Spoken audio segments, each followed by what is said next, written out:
মুআজ্জাজ হাজরিন, ছোট্ট আর একটা ঘটনা আমি আপনাদেরকে শোনাই। দিল্লির জামে মসজিদের সেই সিঁড়িগুলোতে এক ফকির ভিক্ষা করত। এই ফকির সাধারণ কোনো ফকির ছিল না, তিনি একজন সম্পদশালী মুসলমান ছিলেন। কিন্তু ব্রিটিশরা যখন এই দেশ ক্ষমতা দখল করে নিল, এই দেশের ক্ষমতা দখল করার কারণে ব্রিটিশরা সবচেয়ে বেশি পরিমাণ নির্যাতন মুসলমানদের উপরে করলো। মুসলমানদের উপরে ব্রিটিশরা নির্যাতন করার কারণে এখানে সবচেয়ে বেশি পরিমাণ ক্ষতিগ্রস্ত হলো মুসলমান। অর্থনৈতিকভাবে মুসলমানরা দৈন্যতার শিকার হলো, দারিদ্রতার মধ্যে পড়ে গেল মুসলমানরা। এই মানুষটা, যিনি আজকে দিল্লির জামে মসজিদের কোনো এক সিঁড়িতে দাঁড়িয়ে দাঁড়িয়ে ভিক্ষা করেন, ভিক্ষার জন্য তিনি হাত পাতেন, তিনি ওই অঞ্চলের সম্পদশালী একজন মানুষ ছিলেন। কিন্তু ব্রিটিশদের সেই খ্রিস্টানদের ষড়যন্ত্রের কারণে, নির্যাতনের কারণে তিনি একদম ল্যাংড়া হয়ে গেছেন, একটা পাপ হয়ে গেছেন। আর চরম পর্যায়ে দরিদ্রতার কারণে উনি এখন দিল্লির জামে মসজিদের সিঁড়িতে মানুষের কাছে ভিক্ষার জন্য আসেন। এখন তিনি ভিক্ষা করে জীবন চালাইতেছেন। একদিনের ঘটনা, দিল্লির জামে মসজিদটা এখনো পর্যন্ত এশিয়ার বিশাল বড় একটা মসজিদের অন্তর্ভুক্ত। মসজিদের পরিধিটা ভিতরে হয়তো সর্বোচ্চ 2 থেকে 3 কাতা, তো বিশাল বড় বারিন্দা। একসাথে বলতে গেলে প্রায় 70 থেকে 80 হাজার মানুষ নামাজ পড়তে পারে। এত বিশাল বড় একটা মসজিদ দিল্লির জামে মসজিদ। এই দিল্লির জামে মসজিদটা মাটি থেকে নিয়ে প্রায় 30টা সিঁড়ির উপরে, 30টা বিশাল বড় বড় সিঁড়ি। এই সিঁড়ি অতিক্রম করা, এরপরে মসজিদের ফ্লোর। এই মসজিদের ফ্লোরটার ভিতরেই 70-80 হাজার মানুষ নামাজ পড়তে পারে, এত বিশাল বড় মসজিদ। এই দিল্লির জামে মসজিদকে বিভিন্ন জায়গা থেকে মানুষ দেখার জন্য আসে। তো একবার এই ফকির দিল্লির জামে মসজিদের সামনে এরকম বসে ভিক্ষা করতেছে। গেট হলো 4টা, বিশাল বড় বড় মসজিদের এই মসজিদের গেট হলো 4টা। চারোদিক থেকে মানুষ আসতে পারে। মসজিদের চারোদিক থেকে গেট দেওয়া আছে, সিঁড়ি দেওয়া আছে। এখন একটা সিঁড়ি দিয়া যে জায়গাতে এই ফকিরটা বসে ভিক্ষা করতেছে, এই ফকিরটা যখন ভিক্ষা করতেছে, এমন টাইমের মধ্যে হঠাৎ করে দেখলো একজন ইংরেজ, তিনি মসজিদটা দেখার জন্য সিঁড়ি দিয়ে উপরের দিকে উঠতেছে। তো একদিক থেকে তার হৃদয়ের মধ্যে ঘৃণা আসলো যে এদের কারণেই তো আজকে মুসলমানরা পরাজিত, ভারত উপমহাদেশ মুসলমানদের হাত থেকে ছুটে গেছে। অপর দিক থেকে যেহেতু সে দরিদ্র একজন মানুষ, তার অভাব মানুষের কাছে সহযোগিতা চাওয়া, এটা হলো তার অভ্যাস। এখন সে নিরুপায় হয়ে সহযোগিতা চায়। তো এই ব্রিটিশ ইংরেজ যখন এদিক থেকে উঠতেছে, সে হাতটাকে বাড়ায় দিছে। হাতটাকে যখন বাড়ায় দিছে, তো এই ব্রিটিশেরও একটু দয়া লাগছে। দয়া লাগার পরে তখন এই ব্রিটিশ পকেট থেকে মানি ব্যাগ বের করছে। মানি ব্যাগ বের করে এখন সে কিছু ফকিরকে ভিক্ষা দিল। মানি ব্যাগের মধ্যে অনেকগুলো টাকা ছিল। এই ফকিরকে যখন ভিক্ষা দিছে, ভিক্ষা দেওয়ার পরে যখন মানি ব্যাগটা রাখতে গেছে, এমন অবস্থায় পকেটে না ঢুকে মানি ব্যাগটা ফকিরের সামনে পড়ে গেছে। এই ব্রিটিশ, এই খ্রিস্টান, তিনি আর বিষয়টা ভালো করে লক্ষ্য করেন নাই। তিনি সিঁড়ি দিয়ে আস্তে আস্তে উপরে উঠে গেছেন। তো উপরে উঠছেন, মসজিদের ভিতরে যা দেখার দেখছেন। কোনো এক দিক থেকে হয়তো নেমেও গেছেন, কারণ গেট আছে 4টা, চারোদিক থেকে নামার ব্যবস্থা আছে। তো এখন নেমেও হয়তো চলে গেছেন। যখন চলে গেছেন, যাওয়ার পরে এখন তার মনে হয়েছে, আরে আমার কাছ থেকে তো পকেটে টাকা নাই, মানি ব্যাগটা পড়ে গেছে। যতটুকু তালাশ করছে, তালাশ করার পরে এরপর আর তার বিষয়টা মাথা থেকে চলে গেছে যে আচ্ছা এটা মনে হয় হারাই গেছে, এটা মাথার মধ্যে চলে আসছে। কোথাও পড়ে গেছে, হারাই গেছে, এটা মনের মধ্যে আসলো। এদিক থেকে এই ফকির এই মানি ব্যাগটা উঠে রেখে দিচ্ছে। রেখে দেওয়ার পরে এখন তার কাছে এই মানি ব্যাগটা রয়ে গেছে। একটা সপ্তাহ পরে এই লোকটা দিল্লির জামে মসজিদ দেখছে।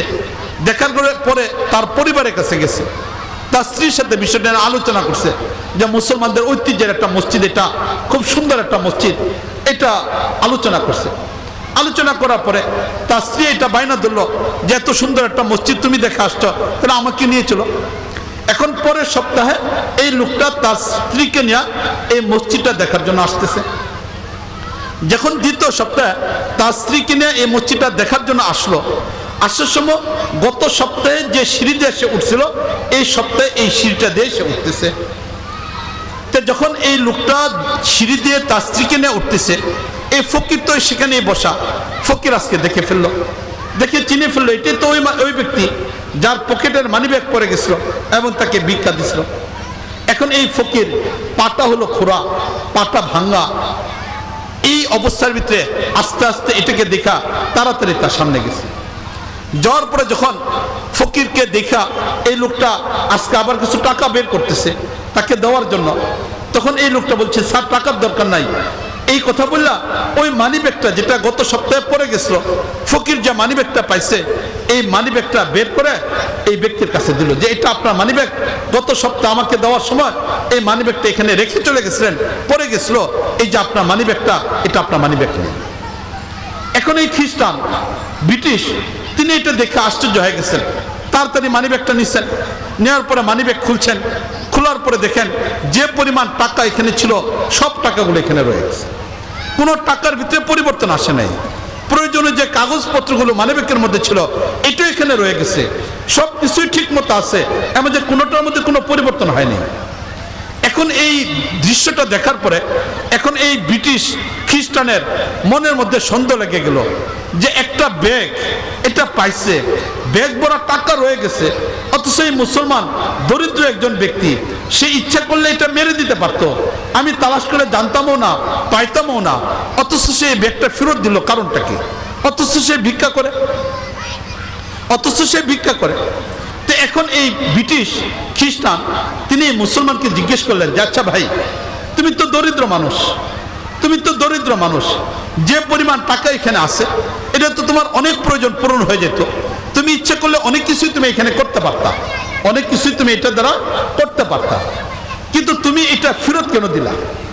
গত সপ্তাহে এখানে হারাই গেছে, আমি তালাশ করছি পাই নাই, আমি মনে করছি হারাই গেছে, এটা তোমার কাছে পড়ে গেছিল, তুমি এটাকে সংরক্ষণ করে রাখছো, আজকেও যদি তুমি আমাকে ফেরত না দিতা তাহলে কোনোদিন হয়তো আমি জানতে পারতাম না, কিন্তু তুমি এটা কেন ফেরত দিলা? এর মাঝখানে কোনো টাকাও খরচ করো নাই, এটা কেন তুমি করলা? যখন এই কথা বলার পরে এখন এই মুসলমান ফকির মানুষটা বলতেছেন যে দেখো আমি জানি তুমি দেশে আসছো, ব্রিটিশ হিসেবে দেশে আসছো এবং আমাদের প্রতি নির্যাতন করছো, তোমাদের নির্যাতনের কারণে আজকে আমরা মুসলমানের দরিদ্র অবস্থা, কিন্তু এটা যেমন সত্য এর পাশাপাশি তুমি হইলা ঈসা নবীর উম্মত আর আমি হইলাম নবী মুহাম্মদের উম্মত। আজকে যদিও তোমার এই টাকাটা আমি মেরে দিতে পারতাম, তোমার পরে যাও এই টাকাটা আমি কুড়ায় নিয়ে যেতে পারতাম, এইটা হয়তো তুমিও জানতো না, দুনিয়ার কোনো মানুষ জানতো না, এগুলোর দ্বারা হয়তো আমার প্রয়োজনটা পূরণ হতো, এটা বাস্তব। তবে একজন মালিক তো আমাদের আছেন যিনি হলেন আমাদের আল্লাহ, সেই আল্লাহর দরবারে তো সবকিছুর হিসাব হবে। আজকের এই টাকা যেটা আমি তোমার কাছ থেকে নিয়ে নিচ্ছি এটা হয়তো দুনিয়ার কোনো মানুষ জানতো না, আল্লাহ তো জানছেন, সে আল্লাহ তো কিয়ামতের ময়দানে এটার বিচারের ব্যবস্থা করবে। সেদিন বিচারের ব্যবস্থার ভিতরে তুমি যেহেতু নবী ঈসার উম্মত, তাই সেই বিচার ব্যবস্থার মধ্যে হয়তো এক পাশে নবী ঈসা দাঁড়ানো থাকবেন, আর আমি যেহেতু নবী মুহাম্মদের উম্মত, নবী মুহাম্মদের উম্মত হওয়ার কারণে, উম্মতকে বাঁচানোর কারণে আমার নবী মুহাম্মদও হয়তো সেই বিচারের কোনো এক জায়গায় দাঁড়ানো থাকবেন। যেদিন কিয়ামতের ময়দানে বিচার ব্যবস্থায় ঈসা আলাইহিস সালামের উম্মতকে বাঁচানোর জন্য ঈসা আলাইহিস সালাম দাঁড়ানো থাকবেন, নবী মুহাম্মদের উম্মতকে বাঁচানোর জন্য নবী মুহাম্মদ দাঁড়ানো থাকবেন, সেদিন যখন সবার সামনে এই বিষয়টা প্রকাশ হবে আর নবী ঈসার একজন উম্মত হিসেবে নবী মুহাম্মদের উম্মতের বিপক্ষে তুমি অভিযোগ পেশ করবে, সেদিন তো নবী ঈসার সামনে আমার নবী মুহাম্মদ লজ্জার মধ্যে পড়ে যাবে, আমার নবী মুহাম্মদ লজ্জার মধ্যে পড়ে যাবে। সেদিন আদালতে উপস্থিত হবে এই কথা, কিয়ামতের ময়দানে এই কথা বলা হবে যে নবী মুহাম্মদের একজন উম্মত চুরি করছে, আমার নবী সেদিন লজ্জার মধ্যে পড়ে যাবে। আমি একজন নবী মুহাম্মদের উম্মত হইয়া তুমি নবী ঈসা আলাইহিস সালামের নবীর সামনে, ঈসাইদের সামনে আমার নবীকে আমি ছোট করতে পারি না, লজ্জার মধ্যে ফেলে দিতে পারি না। আমার টাকার দরকার ছিল, কিন্তু নিজের প্রয়োজনের উপরে নবীর ইজ্জতকে সবচেয়ে বড় আকারে তুলে ধরছি, এই জন্য আমি তোমার টাকা তোমার কাছে ফেরত দিলাম, আমার টাকার দরকার নেই। মুআজ্জাজ হাজরিন, চিন্তা করে দেখেন একজন ফকিরের ইমানের অবস্থাটা চিন্তা করে দেখেন, একজন ফকিরের ইমানের অবস্থা চিন্তা করে দেখেন, নবীর ইজ্জতের অবস্থাটা চিন্তা করে দেখেন, রাসূল করিম সিস্টেমের ভালোবাসার অবস্থাটা চিন্তা করে দেখেন। তা আলোচনা করতেছিলাম আমাদের ভিতরে কতটুকু আসছে আল্লাহর মহব্বত, কতটুকু আল্লাহর মহব্বত আমাদের ভিতরে আছে, রাসূল করিম সিস্টেমের সুন্নত কতটুকু আমাদের ভিতরে আছে, ইসলামের ভালোবাসা আমাদের ভিতরে কতটুকু আছে যে ইসলামের ভিতরে 70 বছর 80 বছর 60 বছর পাড়ি দিয়ে দিলাম, এই ইসলাম কতটুকু আমার ভিতরে পরিবর্তন আনতে পারছে? মুআজ্জাজ হাজরিন, আমি তো আমার ব্যক্তিগত জীবনটাকে ইসলামের উপর আনতে পারি নাই। আমার মাথার চুল থেকে নিয়ে পা পর্যন্ত আমি কি আমার নবীর ইচ্ছা মতো সবকিছুকে সাজাইতে পারছি? আমার মাথার চুলটাকে নবীর মাথার চুলের মতো বানাইতে পারছি? আমার চেহারাটাকে নবীর চেহারার মতো বানাইতে পারছি? আমার পোশাকটাকে নবীর পোশাকের মতো বানাইতে পারছি? আমার হাঁটাটাকে নবীর হাঁটার মতো বানাইতে পারছি? আমার চলাফেরাটাকে নবীর চলাফেরার মতো বানাইতে পারছি? মুআজ্জাজ হাজরিন, আমার নয় গোটা পৃথিবীর উপরে ক্ষমতা নাই, কিন্তু আমার পরিবারের উপর তো আমার কর্তৃত্ব আছে। আমি পরিবারের বাবা, আমার স্ত্রীর উপর আমার কর্তৃত্ব আছে, সন্তানের উপর কর্তৃত্ব আছে। আমার উপার্জনের দ্বারা এই পরিবারটা চলতেছে। আমার কথার দ্বারা তারা উঠে বসে, আমার কথার দ্বারাই তারা সবকিছু করে। আমি কি পারছি আমার এই পরিবারের মধ্যে ইসলামটাকে বাস্তবায়ন করতে? আমি কি পারছি আমার ইসলামটাকে এই পরিবারের মধ্যে বাস্তবায়ন করতে? আমি তো আমার ছেলেকে ইঞ্জিনিয়ার বানাইতেছি, আমি তো আমার পরিবারের মানুষগুলিকে অনেক কিছু বানাইতেছি, কিন্তু আমি যদি ইচ্ছা করতাম এই পরিবারের পিছনে মেহনত করে এদেরকে দিনদার বানানো, তাহলে তো এটাও আমার পক্ষে সম্ভব ছিল। এটাও তো আমার পক্ষে সম্ভব ছিল, কিন্তু আমি কি পারছি আমার পরিবারের মানুষগুলিকে দিনদার বানানোর জন্য? সমাজে যার যতটুকু অংশ আছে, আমি একজন ব্যবসায়ী, এই দোকানের মালিক আমি কি পারছি আমার দোকানটাকে ইসলাম বানাইতে? ইসলামের নীতিমালা হিসেবে পারছি আমার দোকানটাকে সাজাইতে? আমি যে জায়গাতে চাকরি করি, এখানে আমি হয়তো আমার উপরে বস আছেন, কিন্তু আমি তো আরো কিছু মানুষের ওই বস হিসেবে কাজ করি। আমি কি পারছি আমার অধীনস্থদের ভিতরে ইসলামের সেই বিষয়টাকে সাজানোর জন্য? মুআজ্জাজ হাজরিন, একটু চিন্তা করে দেখি যে আজকে কোন ইসলামকে নিয়ে আমাদের জীবন চলতেছে, যে ইসলামকে আমার ব্যক্তি জীবনে পরিবর্তন আনতে পারতেছে না, যে ইসলাম আমার পারিবারিক জীবনে পরিবর্তন আনতে পারতেছে না, যে ইসলাম আমার সমাজের মধ্যে পরিবর্তন আনতে পারতেছে না। মুআজ্জাজ হাজরিন, এই দুনিয়া থেকে যখন আমি চলে যাব, কবরে যখন আমি যাব, মুনকার নেকির ফেরেশতারা এসে যখন প্রশ্ন করবেন, সেই 3টা প্রশ্ন, ঐতিহাসিক 3টা প্রশ্ন, যার 2 নম্বর প্রশ্ন হবে ওমা দীনুকা, তোমার ধর্মের নাম কি? যে ধর্ম এই দুনিয়াতে আমার পরিবর্তন আনতে পারে নাই, মৃত্যুর পরে 3.5 হাত কবরে যাওয়ার পরে এই প্রশ্ন করার পরে ইসলামের কথা কি আমার মনে থাকবে? ইসলামের কথাটা কি তখন আমার মনে থাকবে কিনা একটু চিন্তা করে দেখি। যখন গুনাহটা করতে যাই, এই দুনিয়াতে যখন গুনাহটা করতে চাই, তখন কি আমার মনে থাকে যে আমি একজন মুসলমান? মুআজ্জাজ হাজরিন, এই বিশ্বাসটুকু যদি অন্তরের মধ্যে তৈরি হয়ে যেত যে আমি একজন মুসলমান, তাহলে তো আমি কখনো অন্যায় করতে পারি না। আমি একজন মুসলমান, এই অনুভূতিটা যদি আমার অন্তরের মধ্যে চলে আসতো, তাহলেও তো আমি গুনাহ করতে পারি না। কিন্তু আজকে আমাদের সামাজিক অবস্থার দিকে তাকিয়ে দেখেন, সামাজিক অবস্থার দিকে আজকে আমরা তাকিয়ে দেখি আজকে কিভাবে আমাদের জীবনযাপন চলতেছে। অথচ আমাদের মালিক আমাদেরকে ডাকতেছেন ফাফিরু ইলাল্লাহ, আসো আল্লাহর দিকে, আসো আল্লাহর দিকে, আসো আল্লাহর দিকে। আমাদেরকে তো প্রতি মুহূর্তে আল্লাহর দিকে আহ্বান করা হচ্ছে, আল্লাহর দিকে আমাদেরকে আহ্বান করা হচ্ছে, আল্লাহর দিকে যাওয়ার জন্য আমাদেরকে ডাকা হচ্ছে। কোরআনে কারীমের অন্য আয়াতের মধ্যে আল্লাহ বলছেন আল্লাহু ইয়াদউ ইলা দারিস সালাম, স্বয়ং আল্লাহ রাব্বুল আলামিন আমাদেরকে দারুস সালাম, জান্নাতের একটা নাম, আল্লাহ রাব্বুল আলামিন আমাদেরকে সেদিকে ডাকতেছেন। আমরা সেদিকে ডাকতেছি। এই কান গুনার দ্বারা পরিপূর্ণ হয়ে গেছে, এজন্য আল্লাহর ডাক আমরা শুনতে পারি না। এই চোখ গুনার দ্বারা পরিপূর্ণ হয়ে গেছে, যার কারণে চোখের দ্বারা ভালো বস্তুগুলোকে দেখতে পারি না। হযরত আলী রাদিয়াল্লাহু তাআলা আনহু বলতেছেন যে আমার কানের মধ্যে তো এখনো পর্যন্ত সেই আওয়াজ বাজতেছে, সেই রূহের জগতে যখন আল্লাহ রাব্বুল আলামিন জিজ্ঞেস করেছিলেন আলাস্তু বিরাব্বিকুম, আমি কি তোমাদের রব কিনা? আলী রাদিয়াল্লাহু তাআলা বলতেছেন রূহের জগতের মধ্যে সেদিন আমরা সবাই উত্তর দিয়েছিলাম ক্বালু বালা, হ্যাঁ তুমি আমাদের রব। আলী রাদিয়াল্লাহু তাআলা বলেন যে এই দুনিয়াতে আমার কানের মধ্যে এখনো বাজে যে আমি আল্লাহর ডাকে সাড়া দিছিলাম, বলছিলাম আল্লাহ হ্যাঁ তুমি আমার রব। কই আমার আপনার কানের মধ্যে তো বাজে না। হাসান বসরি রহমতুল্লাহ আলাই তিনিও তো এই কথা বলতেছেন যে আমার কানের মধ্যে তো এখনো পর্যন্ত সে আওয়াজ বাজে। মুআজ্জাজ হাজরিন, তারাও তো আমাদের মতো মানুষ ছিলেন, রক্ত মাংসের মানুষ তো তারাও আমাদের মতোই ছিলেন, কিন্তু তাদের কানটা পরিষ্কার ছিল, তাদের আত্মাটা পরিষ্কার ছিল, তাদের চোখগুলো পরিষ্কার ছিল, তাদের অঙ্গ প্রত্যঙ্গগুলো গুনাহ থেকে মুক্ত ছিল, আল্লাহর ভয়ে প্রকম্পিত ছিল, নবীর সুন্নাত তাদের জিন্দেগির মধ্যে ছিল, ইসলামের ভালোবাসা তাদের অন্তরের মধ্যে ছিল, রাসূলের ভালোবাসা তাদের অন্তরের মধ্যে ছিল।